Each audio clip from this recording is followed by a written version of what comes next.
Thank you, everybody, for coming to the Aaron Torres Podcast YouTube page. If you could do me a quick favor, see that little subscribe button at the bottom of your screen? Go ahead, click that subscribe button. Really does help our channel grow, our audience grow, and I really do appreciate it more than you know. So click that subscribe button. Appreciate your support. Now, here's the video that you came here for. Maui Invitational. It's a classic. And one, it's an incredible field. You can see it on the bottom of the screen. UConn's there. Michigan State's there. North Carolina's there. Auburn's there. Iowa State. Don't forget, Iowa State is a top 10 team right now. Iowa State is there as well. Before we make our official picks, before we get into the bracket, there is something I do want to mention. I actually saw this. It was a little bit of a bummer, but, you know, UConn is in the event, okay? And one of the local papers in Connecticut was talking to the UConn administration.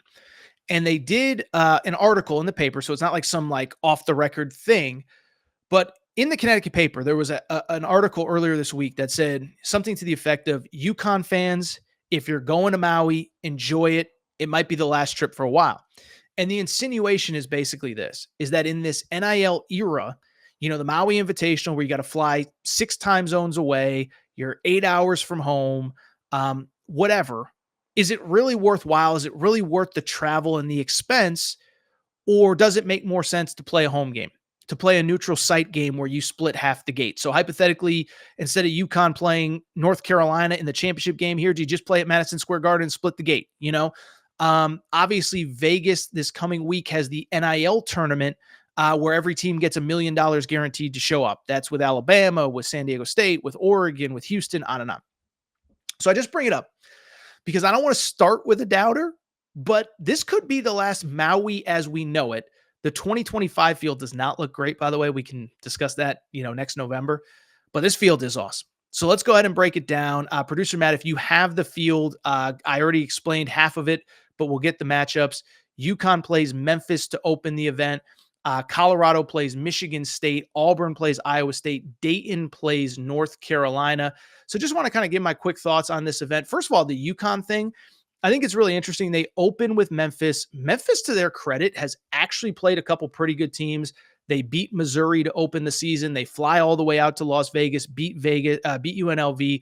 They're 3-0. Now, it is worth noting, Memphis actually plays on Friday night at San Francisco, University of San Francisco. So I only bring it up because they could take a loss before the tournament starts. We're not previewing it before them. But I think this is an interesting opening matchup because Memphis is playing well. And we talked about Dan Hurley's comments on after the game that UConn played on Tuesday. He called UConn, quote, comically bad in that game. And so I think it speaks to the fact that I think UConn has a lot of stuff to work on. For people who aren't familiar with UConn's roster, I think the difference between this year and previous years is the idea that basically they're probably deeper than they've been in years past. But listen, they only played 7 guys last year. They didn't need to be deep. And so I bring it up because this year they have more guys, but they haven't really figured out roles yet. Again, Dan Hurley calling them comically bad after a 36-point win. With that said, I can't see them losing to Memphis. Memphis' best player, by the way, PJ Haggerty, transfer in from Tulsa, where he was one of the leading scorers in college basketball this year, averaging 26 points per game to start the season.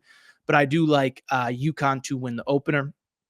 And by the way, if you haven't figured it out, I'm going to give you my official Maui Invitational picks before we get out of here.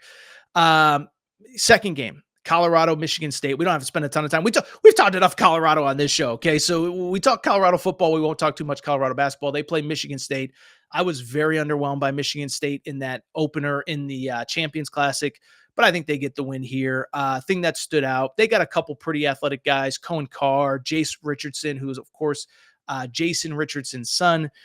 Go ahead and give me Michigan State to advance to the semifinals. I'll tell you this. I think it is a 9 o'clock Eastern start on Monday, okay? If you got the week off, if you're chilling at home, this is the game you want to watch. Top 10 matchup between Auburn and Iowa State, okay? So Auburn, to me, Auburn fans tell me that I never give them credit for anything. So let me give them credit for this. I think Auburn's actually the best team that I've seen in college basketball so far this year. They're up to number 4 in the polls. Remember, they beat Houston in Houston a few weeks ago. Great game. That was after the, as Jeff Goodman called it, the horseplay on the flight that led to the flight landing. That was a great win, though. And so for Auburn, you know, I think the big story, obviously, listen, Jani Broome, their center, former Morehead State guy. He is awesome. This is his third year at Auburn, and he is just a star, okay? 20 points, 11 boards per game. In that Houston game, he had 29 and 5 blocks against Houston. When you wear your big boy pants like that against Houston, you know you're a ball player. I think what's interesting about Auburn, Tahad Pettiford Tahad Pettiford had 21 points against Houston. Freshman, he looked like this incredible difference maker. He has struggled outside of that game. Iowa State's kind of interesting because they're kind of this tough physical team, but I bring it up because the physicality, they have two really good guards. I don't know that their bigs can handle Janai Broome.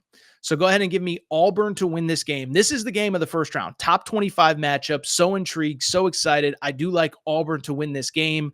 But this is the gift and the curse. And this is the part that's really fun about playing in these MTEs early in the season, is that somebody is going to go home with a loss, maybe two, that's actually pretty good. Final game of the first round. It is the night game, Monday night.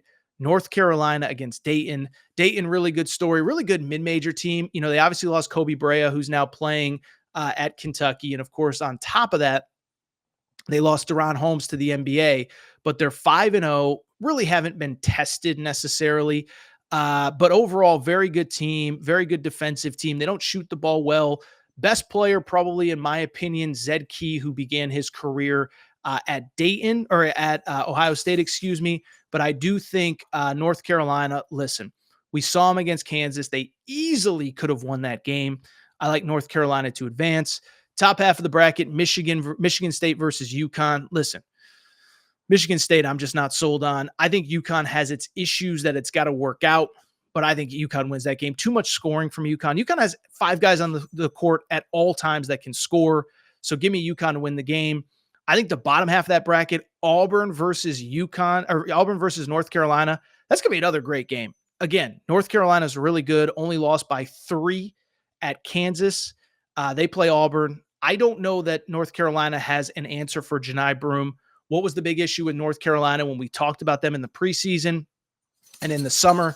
They kept missing on big men in the portal. Wanted Cliff Omoyori. He ended up at Alabama. Wanted Jonas Adu.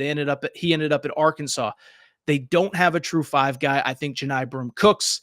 Setting up the producer Matt versus Torres game in the championship. That would be Auburn versus UConn. For people, again, who don't know, producer Matt went to Auburn. I went to UConn. And I'll say this. Everyone says Torres is a UConn homer. I'm going to pick Auburn to win this game. One, UConn, Terrace Reed, their backup center, who's kind of their starting center.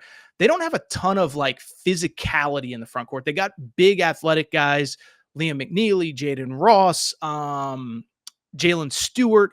But do they have a guy that can really match up with Janai Broome? I think that's a game where Terrace Reed, the transfer from Michigan, will have to be great.